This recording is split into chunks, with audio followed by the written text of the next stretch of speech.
बिस्मिल्लाहिर्रहमानिर्रहीम। अस्सलाम वालेकुम व्यूअर्स, आप देख रहे हैं ज़ाहरा अहमद किचन सीक्रेट्स। अल्लाह ताला आप सब पर अपनी खास रहमतें और बरकतें नाज़िल फरमाए और फरवानी अता फरमाए आपके रिस्क में, आपके खानों में। जी, तो आज हम बनाने जा रहे हैं नमकीन गोश्त, जिसको हम पेशावरी नमकीन गोश्त भी कहते हैं, ईद वाला नमकीन गोश्त भी कहते हैं। बनाना बहुत आसान है, झटपट तैयार हो जाता है और खाने में बहुत मज़ेदार होता है। हमारे यहाँ ईद पर ये स्पेशल जो है वो डिश बनाई जाती है नमकीन गोश्त की। तो इसके लिए हमने क्या करना है, सबसे पहले हमने ऑयल ले लेंगे हम 2 से 3 टेबल स्पून, ठीक है जी। उसको गर्म करके उसमें अदरक, लहसुन और हरी मिर्च का पेस्ट ऐड कर देंगे, तकरीबन 3 टेबल स्पून, ठीक है जी।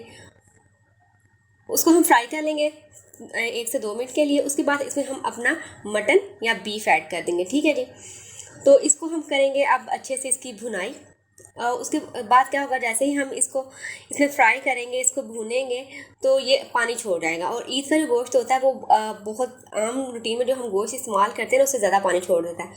साथ ही हम नमक ऐड करेंगे। नमक आपने बिल्कुल थोड़ा ऐड करना है, क्योंकि हमने इसमें कोई चीज़ भी ऐड नहीं करनी, इसलिए आप जितना अपने पहले खाने में नमक ऐड करते हो उस हिसाब से इसमें थोड़ा नमक ऐड करेंगे। अगर आप ज़्यादा ऐड करेंगे तो बहुत तेज़ नमक हो जाएगा, तो इसलिए मैंने इसमें हाफ टी स्पून से भी कम नमक ऐड किया। अब इसको अच्छे से फ्राई करेंगे। जो ईद का गोश्त है, मैंने आपको बताया कि वो बहुत पानी छोड़ता है। आम रूटीन में हम जो गोश्त इस्तेमाल करते हैं उसकी निस्बत जो ईद का गोश्त होता है ना, वो पकाते वक्त ज़्यादा पानी छोड़ता है।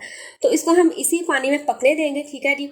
हल्की आंच पे इसको रख दें और इसको तकरीबन 10 से 15 मिनट पकने दें, जब तक कि इसका जो ये है ना पानी, ये खुश्क नहीं हो जाता, ठीक है जी। और इसको हम कवर करके रख देंगे 10 से 15 मिनट के लिए। आपको अगर हमारी रेसिपीज़ अच्छी लग रही हैं, कुछ नया सीखने को मिला है, तो काइंडली चैनल को सब्सक्राइब कर दीजिए। अल्लाह पाक आप इसकी जज़ा दे। तो ये देखिए हमारा पानी जो है वो ड्राई हो चुका है अच्छे से। और अब हम देख लेंगे कि गोश्त को कितने पानी की ज़रूरत है और कितना टाइम जो है वो लेगा मज़ीद इसको पकने के लिए।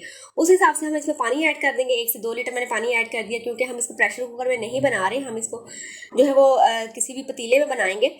प्रेशर कुकर में बनाएंगे तो वो इतना वो टेस्ट नहीं आएगा जो आपको पतीले में बनाने से मिलेगा। तो इस तरह ये देखिए पानी जो है वो इसका ड्राई हो चुका है। जो मैं आपको दिखाती हूँ, गोश्त हमारा अच्छे से गल चुका है। अब आपने जो है ना, इसमें अगर तो इसकी ग्रेवी थोड़ी सी पतली रखनी है तो इसमें पानी ऐड कर दें। ये तो बिल्कुल भुना टाइप जैसा होता है ना, वो स्पेशली बनाया जाता है ईद पे। और वही स्पेशल रेसिपी होती है पेशावरी नमकीन गोश्त की, और जो ईद पे नमकीन गोश्त बनाया था वो दोनों सेम होते हैं। तो इसमें लहसुन अदरक जो है वो ऐड करने का मकसद सिर्फ ये था कि इसकी जो स्मेल है ना वो ख़त्म हो जाए, क्योंकि बहुत ज़्यादा स्मेल होती है, ठीक है जी। इसकी स्मेल जो है हमने कर लेनी है ख़त्म। और ये देखिए मैंने सही भुनवा बनाया, बिल्कुल भी मैंने इसमें पानी नहीं रहने दिया, सारा पानी जो है वो इसमें ख़त्म कर दिया। तो बहुत मज़ेदार हमारी रेसिपी रेडी है। वीडियो अच्छी लगी हो तो लाइक कीजिए, सब्सक्राइब कीजिए, फ्रेंड्स एंड फैमिली के साथ शेयर कीजिए। इंशाल्लाह नेक्स्ट वीडियो में हाजिर होंगे एक नई रेसिपी के साथ। तब तक रखिएगा अपना ढेर सारा ख्याल और मुझे रखिएगा। तो हम याद। अल्लाह हाफिज़।